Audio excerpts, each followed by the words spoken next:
And I still kind of have a focus on families. All the women I represent have children, many of whom are under a lot of pressure and a lot of stress. Most of them are U.S. citizens, and they don't know whether their parent is going to be there. We immigration attorneys spend a lot of time wishing we could be a fly on the wall in the offices of the USCIS. My guess is that a lot of it is they're overwhelmed. They've never had enough staff, and now, of course, it's being cut more. I always tell the story of how I got arrested when I was 7 for stealing candy. Arrested and taken to the police station, but sent home with my mother, thank heavens. And it's a funny story, right, that you would tell at a dinner party and everybody thinks it's hilarious. Not hilarious for my clients. Could get them deported. It's pretty staggering to hear the way in which maybe a same crime could be committed by two different people and the repercussions of the circumstances on one end is so much different than the other. So different. So completely different. I feel like the rules are very different for my clients. My clients have to have impulse control always, always, always, always, always. I think there is a sense that they are strangely both lazy and after your job at the same time. That they're all criminals, which is, as we know, not true. And I think they're also just seen as scary because they're different. They're the other, right? They don't look like you. They don't maybe eat the same food you eat. They have cultural differences. And I think human beings, not just Americans, human beings are often afraid of people who are different from them. Thank you for joining us for Echoes from the Edge, Voices on the Margin, a special series focused on the actual lived experiences of immigrants in northern Arizona and the individuals that help them navigate the legal process to documented status. Some individuals have chosen to remain anonymous to feel more comfortable in sharing their experience honestly. In today's episode, we are joined by Kelly Rowe, immigration attorney in northern Arizona. Kelly outlines her pathway to this role and highlights the nuanced nature of seeking documented status. She specializes in applications for victims of crime and is able to summarize how variable and uncertain the process and timing is for individuals seeking documented status. Once again, don't miss a chance to support individuals going through the difficult process of immigration by joining our Beyond the Pines block party on Friday, August 22nd. We'll have live local music with Groove Tractor, food from Piscicleta, and drinks from Mother Road, including non-alcoholic options. We'll also have a silent auction with 100% of the proceeds going to Northern Arizona Immigration Legal Services. Thank you for joining us as we hear from Kelly. Where are you from originally? Just out of curiosity. A little bit from all over. Oh, really? I was born in North Carolina and lived all over the East Coast. And then was fortunate enough about 25 years ago to move to Flagstaff. Yeah. Dang, in 2000, huh? Yeah. Okay. Very cool. Yeah. Town's changed a little bit since then. Yeah. Would you mind actually if we jumped in with how did you end up in Flagstaff and what brought you to this area? Okay. Is that okay? Yeah. My husband and I were living in Florida. We had a small child, and I didn't care much for Tampa. And I woke up one day and took my daughter to the park down the street, and there was yellow tape everywhere because there had been a murder in the park. And for me, that was kind of the last straw. So I said to my husband, I'm going to move, and I really hope you'll come with me. And I was a stay-at-home mom. So, in fact, he had to look for a job, and he was a professor of engineering. And NAU was where he found a job. I had almost never been west. But I loved Flagstaff right away. Felt like in Tampa, when you got together with people, the talk was often about, where to have plastic surgery or who had the nicest Mercedes. And here I felt like everybody had bad hair days. And I just thought, yeah, I fit here. You're a fan of the bad hair days. I am. And it was a great place to raise my kid. Yeah. Did you come sight unseen? Did you? No. I did come because my husband was like, well, you hated Tampa. You better check this place out. Yeah. And because I was a mom, instead of going to the Grand Canyon or Sedona, I went to 3 schools and checked out the public library. Thought it was great. Said, yep, this is it. Yeah, I don't think I've ever heard anyone move to Flagstaff based on the schools. Maybe NAU. Well, and what's ironic is we ended up homeschooling, so she never went to any of the schools. So the thing that pulled you in drove you away. Yeah. Fake out. Yeah. But it's just such a nice community in so many ways. We talk a lot now about how divided our nation is. But for me, for instance, raising a child here, as homeschoolers, many of our social contacts were from people that I might not normally have spoken to. And we got along. Mm-hmm. We found things we had in common.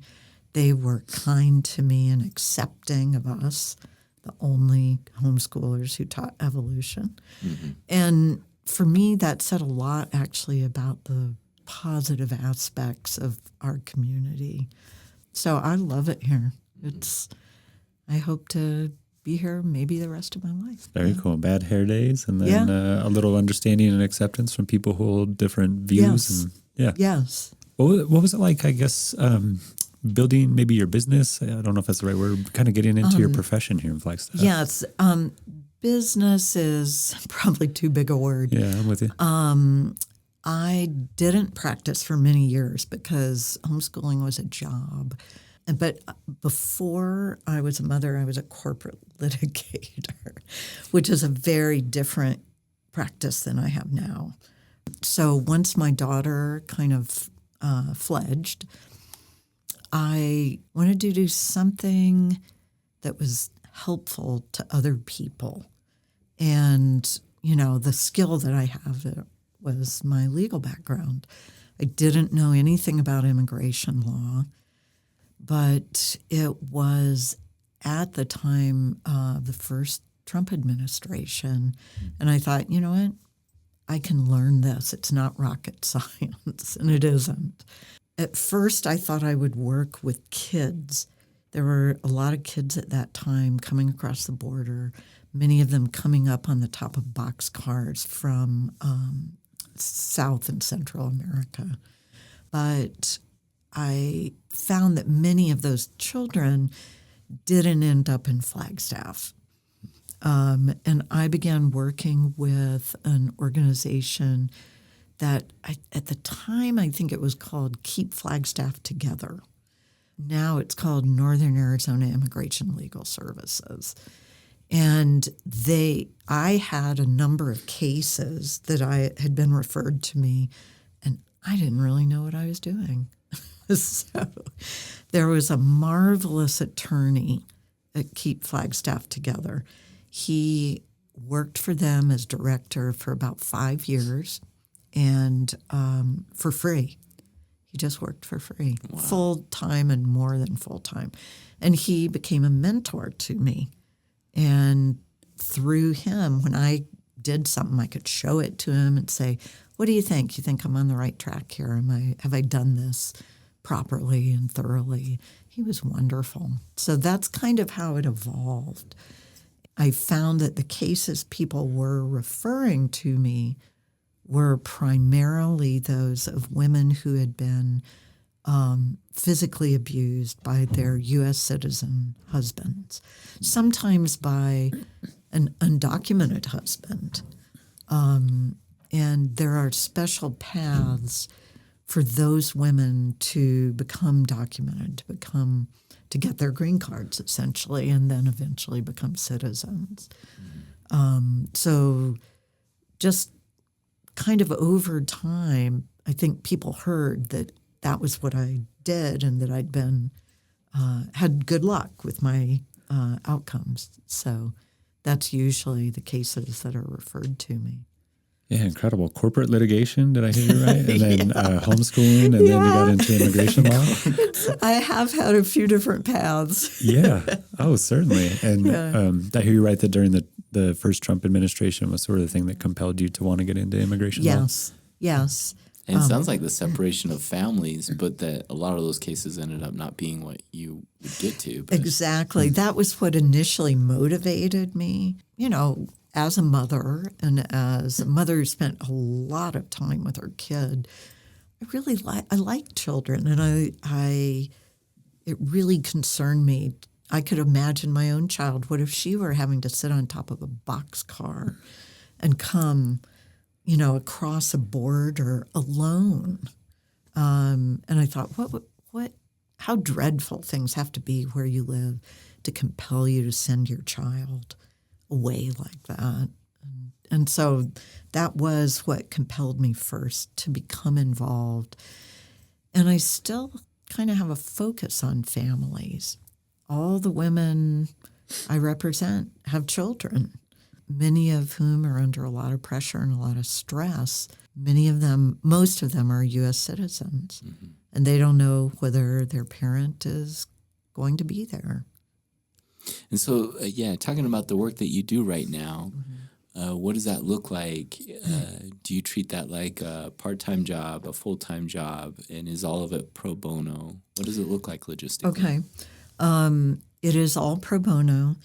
In fact, I don't know if you're aware of it, but the fees for the applications that people file, whether it's DACA, whether it's VAWA, which is what I do, or U status, which I do, they're very high. Those fees are a huge barrier.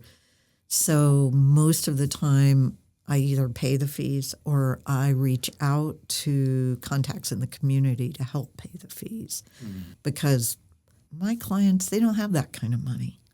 I do sometimes prepare fee waiver applications, and sometimes that's successful. And I try not to take more clients than I can handle part-time. I say that, but that's actually kind of difficult, because what happens is you can have 4 cases, very manageable. They sit there for quite a while with applications pending. Nothing's happening. And then all of a sudden, all 4 blow up. And then I'm working all weekend and I'm working full time, but just for a short period. So that's kind of how it works. But the need could overwhelm me. So sadly, I can't take as many cases as I'd like. I could work more than full time.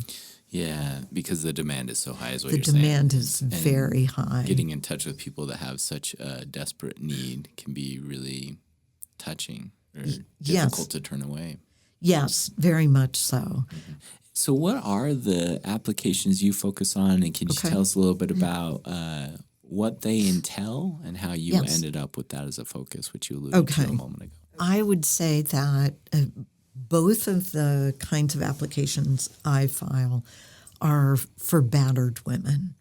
And I have actually, despite my years as a corporate litigator, I've had an interest in working with victims of domestic violence ever since I went to law school. The first summer I was in law school, I worked for Battered Women's Shelter. And I had an experience that was very formative. My supervisor at the shelter invited me to come out to brunch with one of the women who had come through the shelter, who was doing really well. She had a job. She was going back to school. And I met her. She was so lively and charismatic. She was just marvelous. And a couple of weeks later, this was back in the day when we still read paper newspapers, I got my newspaper, I opened it up, and on the front page of the Atlanta Journal-Constitution was a picture of her, and she had been murdered by her ex-husband in the parking lot of her apartment building. And that has stuck with me for all these years. So working with victims of domestic violence, especially women who are in an immigration situation, is actually so important to me because they're stuck. They're often stuck. One of the things that abusive husbands do is tell their undocumented wife, I can have you deported anytime I want, which is an exaggeration. However, they don't know that.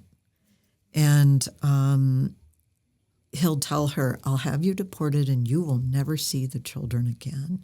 Well, if a woman is able to leave that situation, I want to do what I can to make it possible for her to obtain legal status, be able to live in this country, have a work permit, then a green card, then citizenship. So that's kind of how I come to the work I do. It's very important to me. And I'm fortunate. When I was young, we learned to live on one academic salary. I don't need a lot of money, and I'm happy to do it for free because the people who really need me don't have any money for a lawyer. Yeah, I'm struck by the thing you originally felt most compelled to do. You found your way there. Isn't that? It's very interesting. Yeah. When I was young and just out of law school, I didn't have any money and I needed to make money, and that's how I ended up in the corporate world. Mm-hmm. But before I started working, I clerked for a judge. And when he hired me, he said, well, looking at your resume, I can see you're a troublemaker. And I was just horrified. I didn't understand that he was sort of joking. He had looked at some of the things I had done and that he liked that. Mm. And then I kind of went off on a detour. First into the corporate world, then into taking care of my daughter. And you're right, I've circled back. Yeah. And I often think about that judge and think, he'd be proud of me now, right? He'd be proud of where I finally ended up. Making good trouble. Yes. Yeah, good trouble. But yeah, I can see the enthusiasm and the amount of care, maybe passion that you hold. I do. I feel so passionate about this. I was born into so much luck, and these people were mostly born into not luck. Mm. And yet I've learned so much from them about how to just keep on keeping on, the courage that takes. Yeah. So I really admire most of my clients. Yeah. So there are two kinds of applications I file for women. One is under the Violence Against Women Act. And that was VAWA, you said? Yeah, VAWA is the acronym. And what I do is initially I meet with a client. It's a time-consuming meeting. I have to ask her a lot of very personal questions about the abuse she's suffered, what she's been through. And I take everything she tells me and I file an application, which is partly a form, right? The INS loves their forms, but it's also other things. I collect what I hope creates a picture for the INS officer who reviews the application of what this woman has been through and why she deserves to be a permanent resident, why she deserves to have her petition approved, why she deserves to stay here. So I will get her statement, which is usually pretty lengthy. I will, and it talks about how she came to the United States, how she met her husband, what he did to her, how she left. It explains anything negative in her background, if she's had some criminal activity. Then I collect letters from as many people as I can who know her about what she's like as a person. And that sounds simple, but it actually isn't, because most people are not used to writing. and they're not used to telling stories when they write. So I usually help them write the letters. I'll say, tell me about so-and-so, right? Tell me about Beth. I have no client named Beth, but what's she like? What's she like as a mother? What is she like? I'll talk to their boss. Does she come to work on time? What did you look for when you hired her? Why are you glad you hired her? I'll talk to the landlord. Does she pay her rent on time? Would you rent to her again? Why? Tell me about her.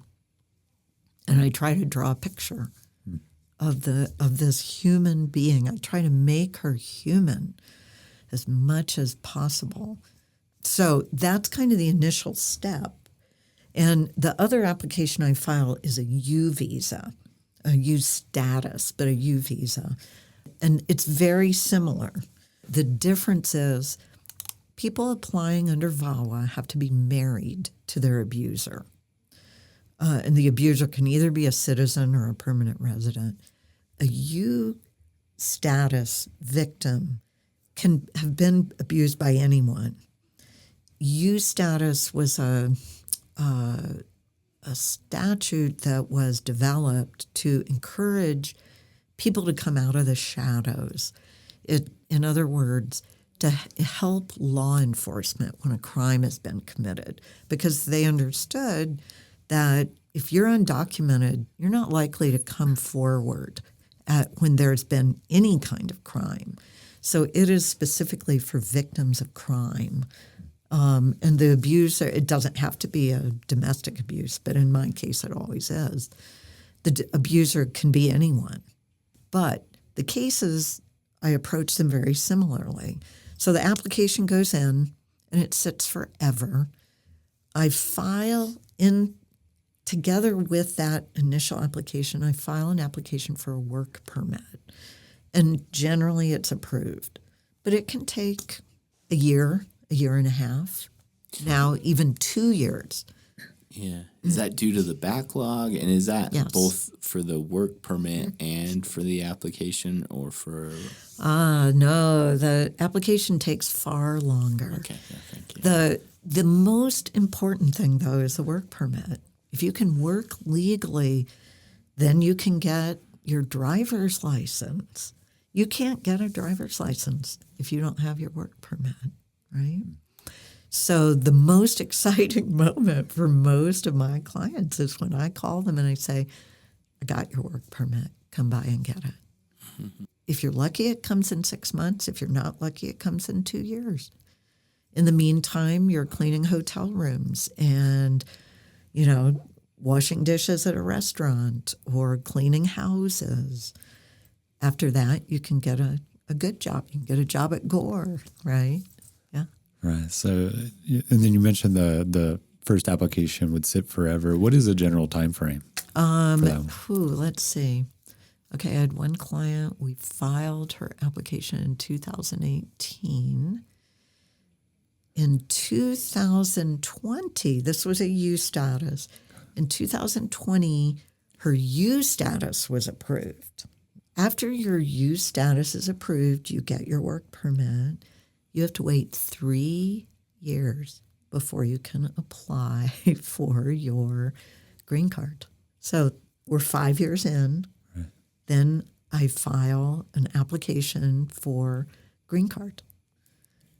That has been, what are we? I filed that in 2023, and here we are in 2025. I'm still responding to INS when they send me what's called a request for evidence. It means they want more information. They want to know more. Well, you send back the information, and then they think about it for a while, and then they send another one. And that, I think, has to do with they don't have enough staff. They don't have enough well-trained staff. And there is nothing you can do about it. You respond as soon as you can, and then it's going to be more time. So you mentioned there's a 3-year wait to then apply for the green card. which then sounds like it sits and waits. And what is the reason for that 3 years? That is a good question, and I'm not sure. And you do have to show that you've been here continuously the entire time. It may be that they want to see a commitment to staying in the United States. But that I should look into that because I've never really thought too deeply about it. I've just been irked. Gotcha. Yeah, it seems like it would create a huge barrier. Yeah, just it sitting is. there waiting. Yeah. And then, of course, once you get your green card, if you apply under VAWA or for U status, lucky you only have to wait 3 years to apply for citizenship instead of 5 like most people. So I do have a client who's made it all the way through. She was a VAWA client in 2018. She's now a citizen. That was very exciting. Yeah. But here's the downside. She calls me and says, okay, now what can I do for my undocumented parents? You can't do anything for them. There is no path for them. Gotcha. And it's like there's no real reason she shouldn't be able to file a family petition for her parents. But they're not eligible. Yeah. What do you mean there's no path for them? What makes them ineligible? So they are what's called inadmissible. If they had come in, say, on a border crossing card, I don't know if you've heard of border crossing cards. They're cards that people who live near the border in Mexico are often given that allows them to go back and forth, not to work, but supposedly, but mostly to shop, visit relatives, and so on. If they had come in on a border crossing card and just overstayed, they would be able to apply. But because they came over with a coyote and were not inspected, the only way that they could make it into the country would be to go back to Mexico. And they would have what's called either a 3 or a 10-year bar preventing them from being admissible. They're elderly. They may not live another 10 years. 3 or 10 years? It has to do with how long you were here before you left the country. In their case, the bar would be 10 years because they were here longer and then left the country. Okay. Yeah. I wondered about after you've submitted for the green card, you say, Yes. They ask some follow-up questions and then it goes back for review and they think about it. And then you also alluded to, it seems like they're short-staffed. Yes. I wondered, what's taking so long after the application goes in for the green card? Is it literally a lack of staff, and is that the only thing, or is it that and other variables? We immigration attorneys spend a lot of time wishing we could be a fly on the wall in the offices of the USCIS. My guess is that a lot of it is they're overwhelmed. They've never had enough staff, and now, of course, it's being cut more. However, I also think they're just not in a hurry. I have a particular client. I filed her application in 2018. She still doesn't have her green card, and it was a VAWA application. She should have had it. My other client who applied at the same time is a citizen now. Who knows? It's very hard to know. I do think it takes longer for applicants who have anything negative in their background.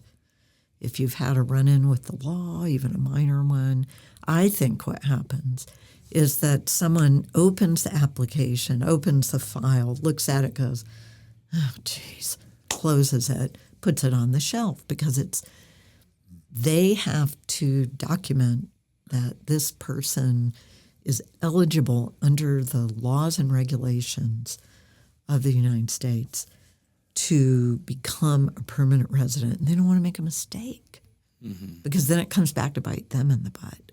So I think they're like, oh, well, I'll think about that tomorrow. When you say it comes back to bite them, you mean, is this something, are you familiar with like as employees they're punished or as the agency is punished? I don't know whether they'd be punished as employees, but I assume so, right? If they approve an application when they shouldn't have. Okay, Lake and Riley Act is a perfect example of that attitude, which is pick someone up for shoplifting, right? And he's released because shoplifting isn't a big deal, and then he killed someone. Well, if you approve someone for their green card, even though they had something in their background, some minor something, and then God forbid they commit a serious crime, guess who's going to be looking back at you, at your field office, maybe at you personally. So I think they tend to be very conservative, and I can relate to that. I can sympathize. But it sure is hard on people who've turned their lives around. Or committed minor offenses that Yes. other people wouldn't face the same punishment for. Exactly. Or have the same consequence yet. Have you seen that, where there are examples of people who may have committed minor crimes, but it was more a product of maybe their developmental age or circumstance, and then they're kind of held to that? Absolutely. Absolutely. I had 2 clients that I was very concerned about what would happen with their applications. In one case, the client, when she was 18, she had just graduated from high school. She wasn't allowed to work. She wasn't allowed to go to college. All her friends were doing one or the other. She was very depressed, and her uncle gave her a false Social Security card. Actually, it turned out to be a real Social Security card for someone else. She applied for a job and used all of her own information, but that Social Security number. She was picked up and arrested. I mean, this wouldn't happen to a U.S. citizen, but it's an understandable crime for somebody who's still a teenager and who desperately wants to do something, right? Just so wants to work. Someone like that would be diverted in the criminal justice system if they were a middle-class, white U.S. citizen, right? Yeah, like an adult figure had offered them something that they didn't really understand. Yes, exactly. And in fact, I think the judge in her case was sympathetic and allowed her to plead down to a misdemeanor. Yeah, and she's kind of paying for that now. I do worry when she gets her interview how it will go as a result. But that was half her lifetime ago. She was really a child still. And this is actually a situation where I had her evaluated by a therapist who was able to explain some of the really terrible things she had gone through as a child and how it had an impact on her moral decision-making and how she had evolved and matured and was a different person in her 30s with 3 children. So that is the kind of challenge I'm facing that nobody faces with their U.S. citizen clients, right? So I will say the other client that I was very worried about was arrested for shoplifting when she was 16. After the Lake and Riley Act, I actually was very worried that, shoplifting could subject her to being picked up and deported. She's now in her 30s. She has 2 children. She feels like most of us do, embarrassed about her teenage foolishness. But in her case, it isn't like a story we tell at a dinner party. I always tell the story of how I got arrested when I was 7 for stealing candy. Arrested and taken to the police station, but sent home with my mother, thank heavens. Yeah. And it's a funny story, right, that you would tell at a dinner party and everybody thinks it's hilarious. Not hilarious for my clients. Yeah. Could get them deported. But she had a happy ending. I went on vacation a couple weeks ago. Right before I went on vacation, her green card came. It was the happiest day. Yeah. I don't know who was happier, me or her. Look at the joy. Yeah. Yeah, I think you used the term teenage foolishness, and I can't imagine what Cody would have done in his life if he had been more accountable for his teenage foolishness. Well, and most of us, I used to, when I was still homeschooling and not practicing, I would get calls all the time from friends. Oh, my daughter just got picked up for underage drinking. What do I do? Oh, my son, just got taken in because, he shoplifted. And always those children were diverted, required to do a little community service, smacked on the hand. Don't do it again. And I would bring them in and sit them down and yell at them. That feels familiar. It's pretty staggering to hear the way in which maybe a same crime could be committed by two different people and the repercussions of the circumstances on one end is so much different than the other. So different, so completely different. I feel like the rules are very different for my clients. I have another U status client who's a graduate student. And I felt really sad because I've seen her through the whole process. And when she was in college, I had to bring her in, sit her down, and say, I want you to understand that you cannot do the things that normal college students do. You can't do anything. You have to be a perfect angel. Do you understand me? What a terrible thing to have to say, right, to a kid. Luckily, I don't think she's ever had a parking ticket. But we all need time to grow up. There's plenty of research, I know you guys know about it, that the human brain is not really fully developed until 25, and that many of the centers of the brain that develop last are the moral reasoning and impulse control. Well, my clients have to have impulse control always. Yeah, when I think of that, in addition to maybe just a layer of fear. Yes. Like just day-to-day fear. Yes. It's the stress that my clients experience, and it keeps me up at night because they can't make a mistake. They just can't. They can't drive 2 miles over the speed limit. The client whose parents have no path, they've been here 20 years working. Well, I had to tell her, if you possibly can keep them from driving, don't let them drive because they don't have a driver's license. They've never been stopped. They've never had a ticket. But if they're picked up, they're driving without a license. That's against the law. Yeah, and that could have a profound effect or impact. They could be deported or, put in detention initially. Well, if you're 70 and you have diabetes and you're put in detention, that's not a good thing. Yeah. Detention is prison. And so some of the messaging is that detention isn't meant to be punitive, and yet there's unknown time frames for which individuals, once you go into detention, there's no guarantee for how long you'll be there for. That's right. And there are specific rules and work programs where you're paid small wages for menial tasks. So what they describe as not punitive can seem really limited in freedom. It's very punitive. And here again is another example of how the rules are different for undocumented people.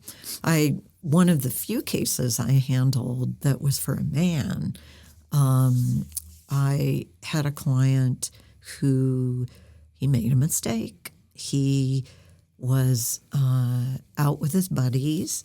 He had very little alcohol, but still probably a couple of beers. He got in his car and he drove the wrong way up Beaver. You know, those one-way streets. And he said he realized as soon as he turned, and he started turning around, but unfortunately there was a cop car there. Well, he was arrested, as he probably should have been, taken in.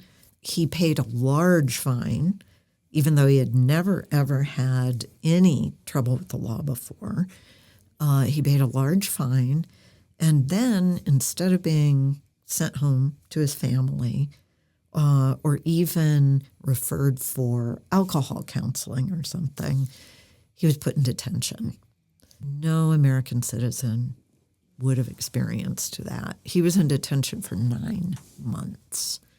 And oddly, he actually didn't have an alcohol problem, but he was required to go to extensive alcohol counseling and work. And, he was down in southern Arizona somewhere. So for his family to see him, they had to drive on her one day off, many hours for 9 months. They were left without his income, right? So they had very little money to live on while he was in detention. And that just would not happen. You're picked up on a DUI as a U.S. citizen. You certainly are punished, as you should be. But if it's a first offense and it was like there are various aspects to the statute, but the least, he had the smallest amount of alcohol in his system that you can still be sanctioned for. If you were a U.S. citizen, probably you wouldn't have even been fined. You probably would have been referred to alcohol counseling, and that's that. Not my client. Right. I mean, luckily, that had a happy ending, too. Yeah. Yeah. But a lot of time, 9 months. 9 months in knowing. detention. Following the fine, too, right? Yeah. Yeah. Yeah. You can imagine between the fine and the loss of his income, his family was just economically devastated. Yeah.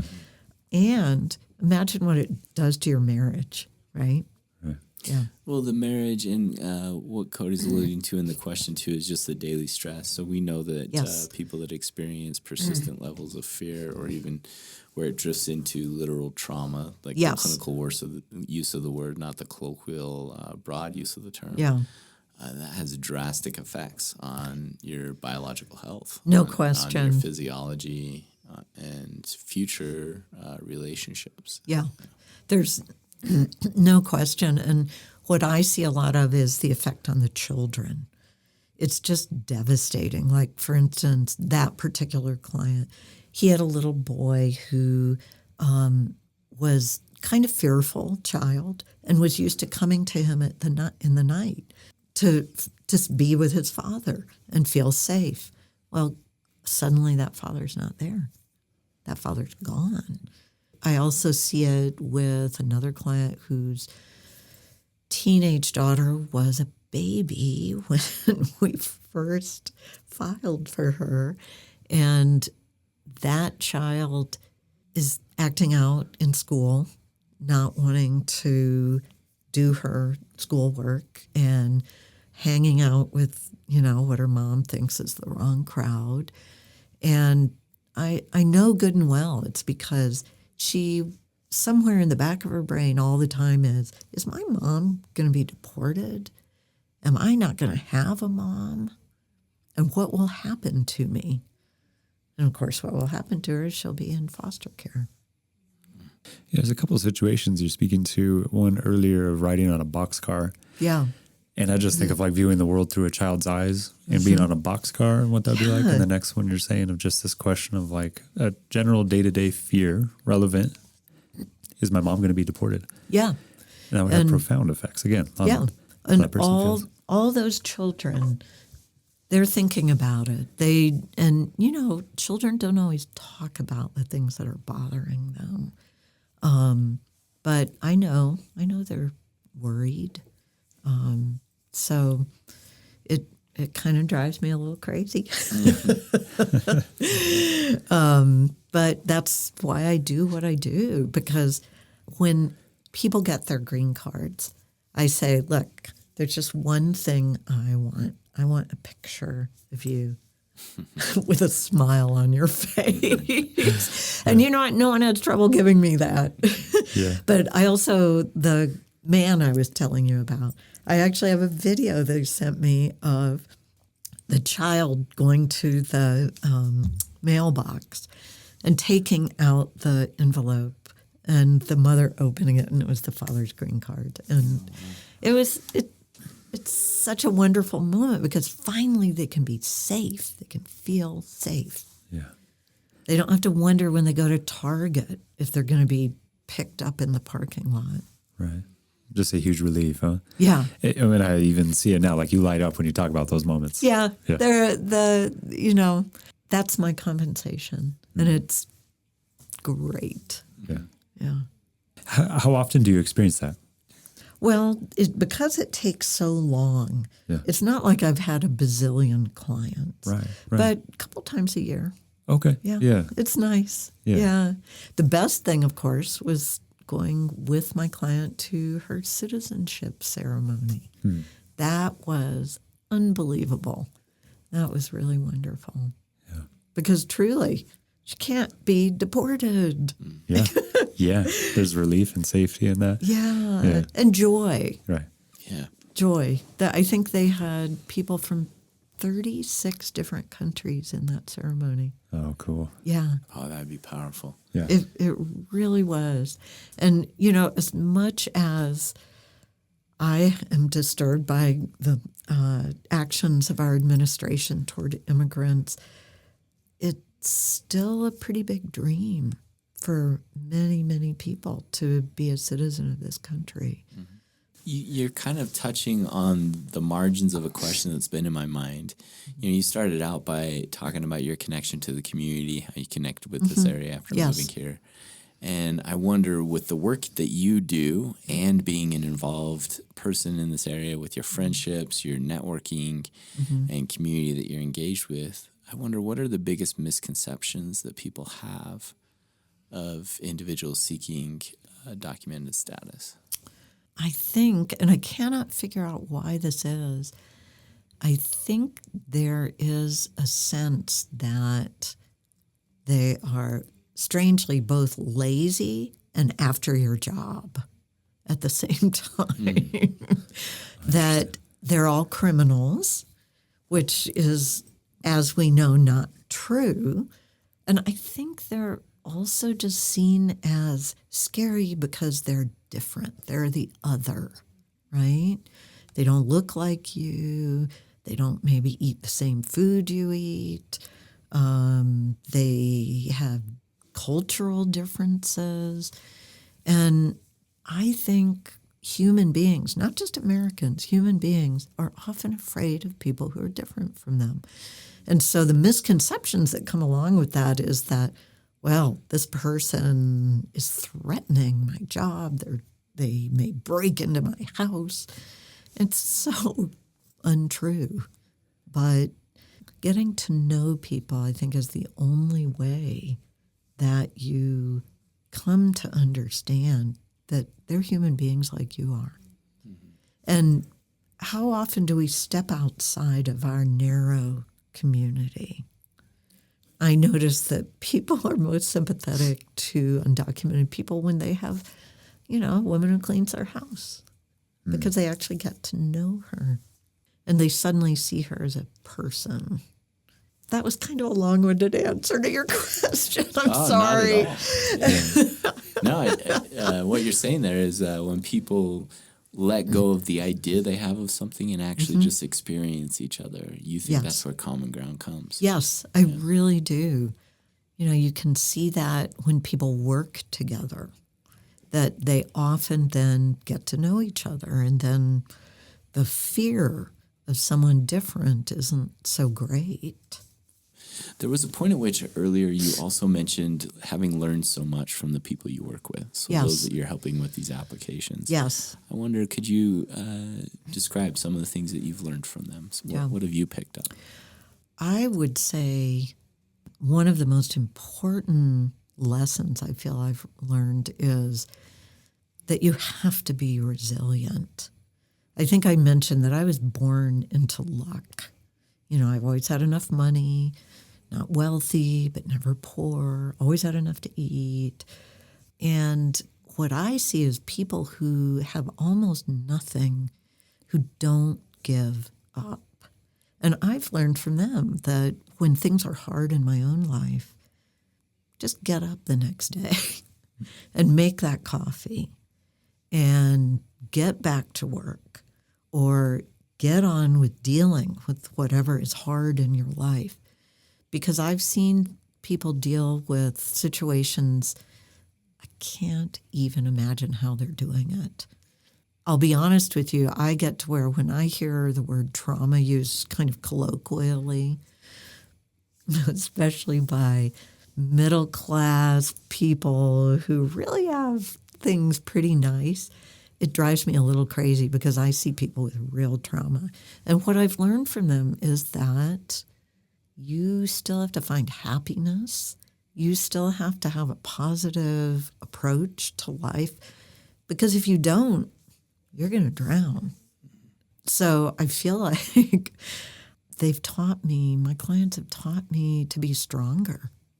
Yeah. So you draw your own inspiration and strength from the clients and the stuff that you've seen or been exposed to through their experience. Yeah, absolutely. Incredible. Yeah.